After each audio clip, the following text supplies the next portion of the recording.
Virus. আমরা সবাই অণুজীবের নাম জানি, কিন্তু ভাইরাস কিভাবে বেঁচে থাকে?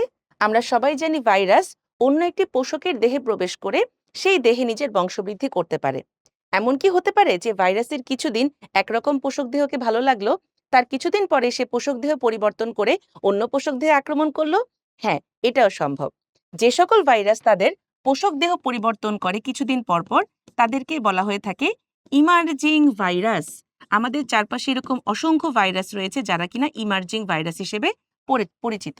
যেমন এইচআইভি, সার্স, নাইল, ইবোলা এবং আমাদের সবার পরিচিত করোনা ভাইরাস। আমরা এটাকে সহজে মনে রাখতে পারি কনেশ দিয়ে। তার মানে সিও দিয়ে হবে novel corona, Nile, Ebola, severe acute respiratory syndrome এবং এইচআইভি। ধারণা করা হয় এইচআইভি মানবদেহে প্রবেশ করেছিল বানরের কাছ থেকে, করোনা মানবদেহে প্রবেশ করেছিল বাদুড়ের কাছ থেকে। এরকম আরো অসংখ্য প্রাণীর দেহ পরিবর্তন হয়ে এই ভাইরাসগুলো বেঁচে থাকে।